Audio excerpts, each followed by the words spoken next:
یہ خبر ایسی ہے کہ دل پر عجیب بجلی سی گری ہے یہ خبر سن کے. پاکستان اور افغانستان کے درمیان سرحدی ٹینشنز بہت زیادہ بڑھ گئی ہیں کہ ایک طیارہ بھی پاکستان ایئر فورس کا ایک طیارہ بھی افغان طالبان نے جو ہے وہ مار گرایا ہے. طالبان جو آئے ہیں یہ تو ابھی اس جنگ میں ہندوستان کا ساتھ دیا ہے. جو افغانستان کے فورن منسٹر ہیں وہ بھارت میں ہیں اور یہ دیکھ کر ہمارے یہاں بہت سے لوگ جو ہیں وہ بہت پریشان ہیں. اور افغانستان کی جو بھارت کے ساتھ معاملات اور پھر قرابت داری اس کا مستقبل کیا ہے؟ اور افغان فورسز اور پاکستانی فورسز کے بیچ میں پہلی مرتبہ اس لیول کی ٹینشن ہوئی ہے اور اتنی فائرنگ کا تبادلہ ہوا ہے، شیلنگ کا تبادلہ ہوا ہے. چوکیاں تباہ، چوکیوں پر قبضہ کر لیا گیا، پاکستان کے فوجیوں کو زخمی حالت میں گرفتار کر لیا گیا. یہ 2021 سے افغان حکومت کے آنے کے بعد اب تک کی سب سے خطرناک جھڑپیں قرار دی جا رہی ہیں. فرنٹ لائن پوزیشن پر بھاری تعداد میں نفری افغانستان کی طرف سے آ چکی ہے. کہ پہلے دن پاکستان جب وجود میں آیا تم لوگ پاکستان کے خلاف تھے، لیکن بیانیہ یہ دیا گیا جی کہ ہم نے افغانستان کے اندر جا کے اور اپنا جھنڈا لگا دیا ہے. انگور اڈا کے پتہ نہیں مقام پہ ہم نے جا کے اپنا جھنڈا لگا دیا ہے. ایک صاحب نے اس ویڈیو کو دیکھنے کے بعد پوسٹ کیا کہ یہ افغانستان نہیں بھائی، یہ تو ہمارے گاؤں کا گورنمنٹ سکول ہے جہاں بچے اسمبلی میں جھنڈا چڑھاتے ہیں. ویسے مجھے لگتا ہے پاکستان حالت بھنگ میں زیادہ رہتا ہے. پاکستان کے اندر گھسے اور انہوں نے اس چیز کو حملہ کیا اور کچھ علاقے کو قبضہ کر. نمسکار دوستو، جے ہند. ویڈیو ری ایکشن میں آپ کا سواگت ہے دوستوں. جیسا کہ دوستو آپ نے کلپ میں دیکھا، پاکستان کا افغانستان کے حملے سے بھاری نقصان ہوا ہے. ایک ویڈیو سوشل میڈیا پر کافی جم کر وائرل ہو رہی ہے جس میں پاکستانی جیٹ کا مالوا جلتا ہوا دکھائی دے رہا ہے. دعویٰ کیا جا رہا ہے کہ F-16 افغانستان نے مار گرایا ہے. پاکستان اور افغانستان کے بیچ تناؤ ایک بار پھر خطرناک موڑ پر پہنچ گیا ہے. پاکستان نے تحریک طالبان یعنی TTP کے خلاف افغانستان میں حملہ بولا تھا اور ابھی اس حملے کے بعد دونوں دیشوں میں بوال مچ گیا ہے. خیبر پختونخوا اور بلوچستان کے کئی علاقوں میں افغانستان کی طرف سے کئی جگہ پہ گولہ باری کی گئی ہے اور کئی پاکستانی چوکیوں پر افغان سینکوں دوارا قبضہ بھی کر لیا گیا ہے.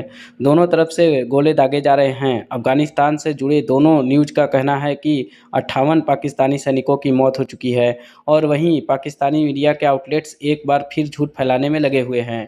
پاکستانی میڈیا چرچا کر رہا ہے کہ دیکھو افغانستان نے پاکستان کا کتنا نقصان کر دیا ہے. تو چلیے دوستو آج کی ویڈیو کی طرف آگے بڑھتے ہیں. تھینک یو سو مچ. ایک طرف پاکستان اندر ہی اپنے حالات سے جو ہے کہہ لیجئے کہ وہ سنبھالنے میں نہیں آ رہے، چاہے وہ بلوچستان ہو، وہاں پہ BLA والے بیٹھے ہوئے، یہاں پر KPK میں وہاں پہ دیکھیں تو جی TTP والے ہیں. اور اگر یعنی TTP والے جن کا ہم نے بہت سارے نام اور بھی رکھے ہیں، آپ لوگ جانتے ہیں فتنہ الخوارج، فتنہ الہندوستان.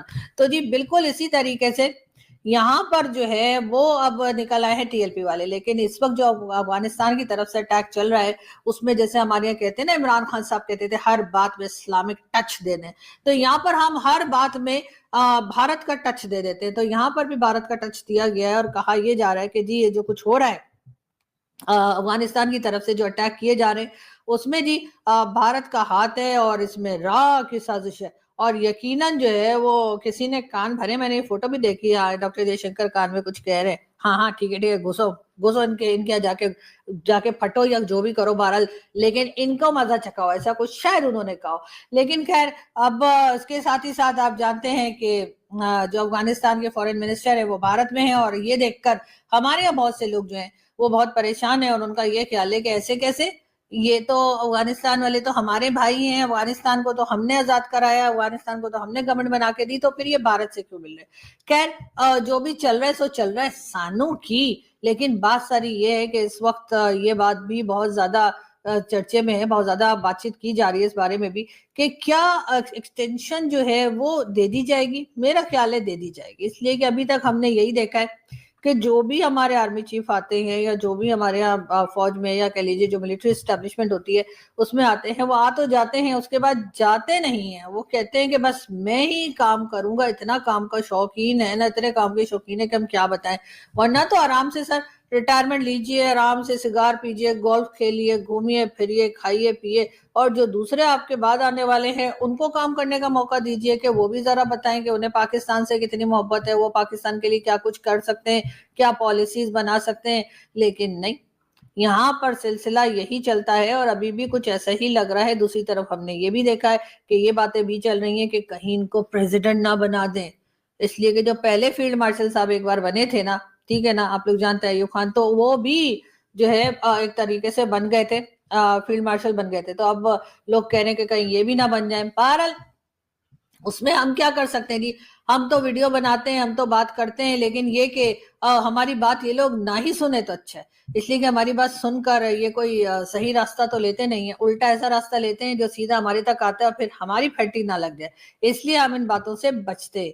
لیکن ساتھ ہی میں آپ کو یہ بھی بتاتی چلوں کہ اس وقت جو ہے یقیناً سعودی عرب جو ہے وہ بھی سر پکڑ کے بیٹھا ہوگا، اور خاص طور پہ MBS، کیونکہ ظاہر ہے کہ انہوں نے تو پہلے ہی کہا تھا کہ ایک کنٹری پر اٹیک دونوں کنٹریز پر اٹیک سمجھا جائے گا، تو اگر افغانستان نے پاکستان پر اٹیک کیا ہے تو اس وقت یہ اٹیک سعودی عربیہ پر بھی سمجھا جائے۔ سعودی عربیہ کی فوج ہمارے یہاں نہیں آئے گی، ایسا ہمارے لوگوں کا ماننا ہے، ایسا ہمارے لوگوں کا کہنا ہے کہ جی سعودی عرب اپنی فوج کو کہیں نہیں بھیجتا، تو سعودی عرب یہاں بھی نہیں بھیجے گا، تو ہمیں ان کی فوج کا کرنا بھی کیا ہے؟ ہمارے پاس ویسے ہی ضرورت سے زیادہ فوج آلریڈی ہے ہمارے پاس، تو ہمیں فوج کی ضرورت نہیں ہے، ہمیں ضرورت ہے ڈالرز کی۔ تو میرا خیال ہے کہ اس وقت MBS کو چاہیے کہ وہ خزانوں کا منہ کھول دیں اور دھڑا دھڑ پاکستان کو پیسہ دیں، کبھی کسی بہانے، تاکہ ہم لوگ جو ہے نا وہ یہاں پر آرام سے جو ہے وہ ہتھیار بھی لے سکیں، اور جو ہتھیار سے کچھ پیسے بچ جائیں گے تو آپ کو پتہ ہی ہے ہمارے لوگ کارنر کے پلاٹ بھی لے لیتے ہیں اور ادھر ادھر چھوٹی موٹی پراپرٹیز خرید لیتے ہیں، تو وہ سب کچھ ہو جائے گا۔ یہ تم لوگ جو ہر وقت کہتے رہتے ہو نا کہ یہ جو پیسہ آتا ہے ساری دنیا سے مانگ کے یا جیسے بھی،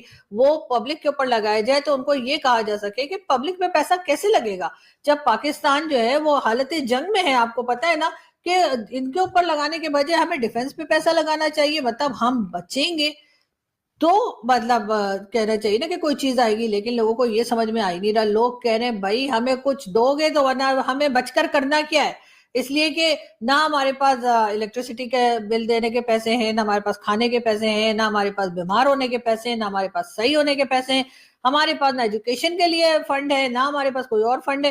تو ایسے میں اگر آپ ہمیں بارڈر اور ہر طرف سے بچا بھی لیں گے تو ہم بھلا اس سے کیا کریں گے؟ میں کل اپنی مارکیٹ میں، سامنے مارکیٹ ہے میرے گھر کے، میں وہاں گئی تھی، اور وہاں پہ شاپ کیپر، کیونکہ پورا اسلام آباد لاہور سب بلاک ہے، تو وہاں پہ وہ کہنے لگا کہ جی کوئی سامان جو ہے وہ نہیں آ رہا ہے، اور اس کی ریزن انہوں نے یہی بتائی کہ جی جو سپلائی ہے وہ نہیں آ پا رہی ہے۔ ظاہر ہے جب آپ روڈ بلاک کر دیں گے، آپ ہر جگہ پہ جو ہے وہ کنٹینر سٹی جو آپ نے بنایا ہے وہ بنا دیں گے، تو ظاہر ہے جو شپمنٹ یا جو سامان آنا ہے شاپ تک وہ نہیں آ پا رہا۔ تو اس نے کہا کہ جی ہمارا تو حال خراب ہے اور کئی دن ہو گئے ہیں اور ہمارے یہاں سامان نہیں آ پا رہا ہے، اور اس لیے ہم لوگ بہت پریشان ہیں۔ تو میں نے ان سے کہا تو آپ پریشان کیوں ہو رہے ہیں بھائی؟ ہمارے پاس تو ایٹم بم ہے۔ تو وہ جو صاحب تھے، یعنی جو شاپ کیپر تھے، انہوں نے کہا جی ایٹم بم ان کو چاہیے ہمارے سر پہ مار دیں، اس لیے کہ ہماری جو حالت کر رکھی ہے انہوں نے کہ ہم نہ زندہ لوگوں میں ہیں نہ مردہ لوگوں میں ہیں، اور ہماری جو پریشانیاں ہیں وہ بڑھتی جا رہی ہیں، کم نہیں ہو رہی۔